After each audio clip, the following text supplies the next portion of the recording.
Marie, maman éducatrice. À l'approche de la rentrée, une grande question se pose, quel est le coût de cette rentrée? Combien vont nous coûter les fournitures, que ce soit de nos enfants ou vos fournitures à vous si vous êtes étudiant? Aujourd'hui, nous allons voir 5 astuces pour réduire le coût de notre rentrée. C'est parti!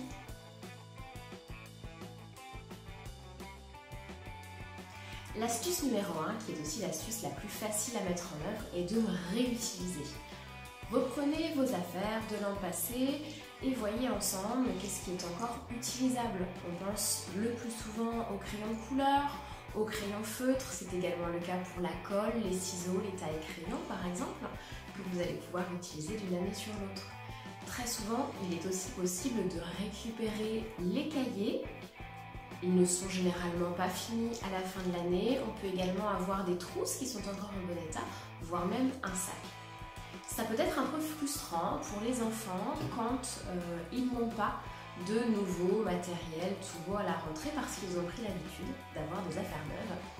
À ce moment-là, ce que nous faisons à la maison pour détourner un peu et au contraire créer de la fierté à avoir des affaires déjà utilisées, c'est de le féliciter.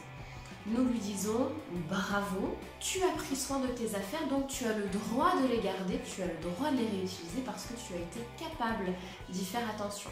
Tout de suite, on vient créer un sentiment de fierté, de confiance en soi. On incite aussi l'enfant à continuer à prendre soin de ses affaires et ça, forcément, au fil de l'année, ça va payer puisqu'en prenant soin de ces choses, on aura beaucoup moins souvent à les changer. Ma deuxième astuce va être d'acheter groupé. Très souvent, vous allez avoir des prix sur les gros. Donc évidemment, vous n'allez pas avoir besoin de 15 cahiers en une année, sûrement pas si vous êtes en primaire, probablement pas si vous êtes au collège, au lycée ou en études. À ce moment-là, achetez à plusieurs, regroupez-vous à plusieurs mamans, à plusieurs copines pour acheter ensemble le matériel nécessaire. Ces promos-là sont souvent valables également sur tout ce qui va être consommable de type justement crayon de couleur, stylo bille. Vous allez payer moins cher votre stylo en achetant un gros paquet de 10 ou de 12 plutôt que de l'acheter à l'unité. Vous pouvez également grouper si vous faites vos achats notamment sur internet pour réduire les frais de port. Si vous achetez en gros, je vous l'ai dit, le mieux c'est quand même de le faire avec d'autres personnes. Si vous ne connaissez personne avec qui partager ces lots, avec qui partager ces frais, vous pouvez aussi choisir d'investir et de garder pour les années suivantes. Dans ce cas-là, vous aurez réutilisé l'année prochaine ce que vous n'avez pas utilisé cette année.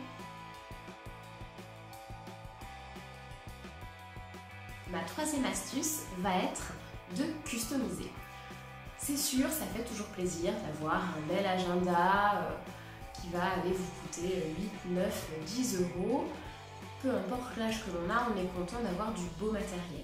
Sachez que vous pouvez aussi acheter un agenda, un cahier, un classeur, un sac qui vous plaisent moyen bof, mais que vous allez ensuite pouvoir personnaliser et customiser. Vous pouvez utiliser des feutres à peinture ou des feutres à textile. Vous pouvez utiliser également, comme on trouve souvent sur les trousses, des petits personnages que vous allez réaliser en pâte polymère ou alors en plastique fou qui va se réduire à la cuisson. Vous pouvez également y faire des Scooby-Doo. Pour les feuilles et les cahiers, vous pouvez profiter d'ateliers dessin, d'ateliers peinture pour venir créer de jolis fonds qui feront de belles couvertures sur tous vos supports. Ça vous permettra également d'avoir du matériel personnalisé. Impossible d'échanger l'agenda avec le copain d'à côté lorsque vous savez que c'est vous qui l'avez fait, vous qui l'avez customisé. Vous allez voir ici encore, en créant ces activités, on va créer de la motivation autour de cette rentrée parce que l'enfant qui va avoir customisé et créé son agenda va avoir envie de le montrer à ses copains, envie de l'utiliser. Et ensuite, effectivement, on va prendre confiance en soi. Le côté très créatif va lui permettre de développer énormément de choses. Quatrième astuce, et elle est valable pour énormément de domaines, là on parle de la rentrée scolaire, mais ce sera le cas dans de très nombreuses thématiques, ça va être l'occasion. Que ce soit sur Vinted, sur Facebook, dans des dépôts-ventes, auprès de voisins ou d'amis, n'hésitez pas à acheter d'occasion. Vous allez voir que très souvent, un simple coup de nettoyage suffit, ou un coup de customisation, encore une fois on y revient, pour avoir vraiment des objets à beaucoup plus petit prix. Souvent, vous allez pouvoir trouver des familles qui vont avoir les mêmes goûts que les vôtres et des âges ou des tailles similaires à celles de vos enfants. Avec une taille ou deux de décalage, à ce moment-là, vous pouvez aussi en profiter pour créer du lien et justement avoir régulièrement du stock renouvelé dès que ces personnes-là changent des choses, que ce soit dans leurs armoires pour avoir des vêtements neufs à la rentrée, mais c'est également le cas pour les affaires de sport, les affaires scolaires, les sacs à dos, etc.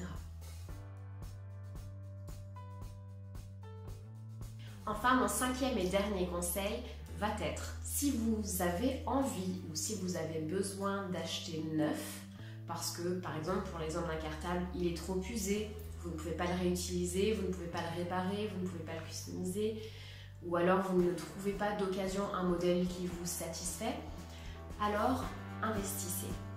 Il vaut mieux mettre un peu plus cher dans du matériel qui va vous tenir 1 an, 2 ans, peut-être plus, ou que vous allez pouvoir revendre en bon état à la fin de l'année. Mais en tout cas, voilà, avoir quelque chose vraiment de solide qui va durer dans le temps. Donc investissez dans de la qualité. Ce sera la même chose effectivement pour les cahiers. Si à la fin du premier trimestre, le cahier de devoir est déjà en lambeaux, avec une couverture déchirée, avec un stylo qui passe à travers les feuilles, qui fait que du coup, voilà, il n'y a pas de propreté, de soin apporté dans ce cahier-là, très vite, l'enfant ou le jeune va s'en lasser, c'est du matériel qui ne sera pas agréable à utiliser et qu'il va vous falloir remplacer. Acheter discount est une solution, c'est sûr, mais qui n'est pas forcément durable, tout simplement parce que très souvent, il va vous falloir refaire du stock. C'est également valable pour les crayons de couleur, par exemple. Si vous achetez des crayons de couleur de mauvaise qualité, les mines vont se casser bien plus souvent, il faudra les tailler beaucoup plus et ensuite vous allez avoir une couleur qui ne sera pas forcément celle attendue, donc l'utilisation de ce matériel-là sera moins chouette. N'hésitez pas à investir dans une bonne boîte de crayons de couleur qui pourra très probablement vous faire 1, 2, 3 voire 4 ans que vous pourrez réutiliser à la maison par la suite si jamais l'enfant ne les ramène pas ou n'en a plus besoin à l'école.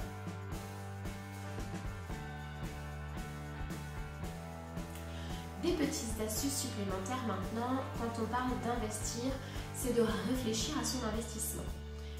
On peut avoir parfois des enfants qui par exemple vont vous utiliser 5 ou 6 tubes de colle dans l'année parce qu'ils en additionnent absolument partout. Dans des cas comme ça, vous avez de la colle colorée par exemple.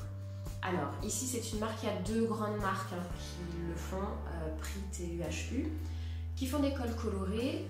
Chez Prit elles sont vertes et oranges. Chez UHU, elles sont bleues et roses. Elles sont souvent vendues par deux, une couleur foncée et une couleur claire. Ce sont des colles donc qui sont colorées, je vous l'ai dit, et qui vont disparaître. La couleur va disparaître au séchage. Ça va permettre à votre enfant de voir où il met de la colle et de n'en mettre que dans les coins et non pas sur toute la surface. Vous allez ainsi pouvoir faire une économie.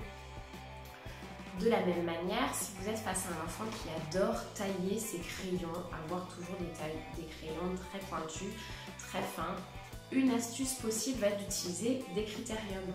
Vous pouvez mettre plusieurs mines d'avance, comme ça il en a toujours un rab, et le fait de venir comme ça appuyer va venir avoir une mine toujours impeccable sans avoir besoin de tailler, retailler, retailler. Vous n'allez donc utiliser qu'un seul crayon pour 1, 2, 3, encore voire plus d'années parfois. Bien sûr, il sera nécessaire de racheter des mines, mais au final, ça ne vous coûte pas plus cher que de devoir passer des boîtes entières de crayons à papier dans l'année parce qu'ils seront devenus tout petits et petits. Enfin, dernière astuce un peu dans le même genre, très souvent, les fluos sont des choses que l'on a à racheter tous les ans parce qu'ils sèchent, parce qu'ils sont mal bouchés, parce qu'ils se vident. Un produit bien plus durable et en plus meilleur pour l'environnement, qui ne va pas vous coûter plus cher, ce sont des crayons en bois fluo. Ça existe aujourd'hui, voilà, ça a un très beau rendu aussi, ça prend moins de place dans la trousse et vous n'avez pas cette utilisation de plastique. Vous allez pouvoir, comme les crayons de couleur, garder ces crayons fluo, il en existe dans plusieurs couleurs, encore une fois sur plusieurs années. Voilà, j'espère que ces petites astuces vous seront utiles avec cette rentrée qui approche bientôt. J'espère en tout cas que de votre côté, elle se prépare sereinement. Je vous dis à bientôt dans la vie réelle ou sur la chaîne.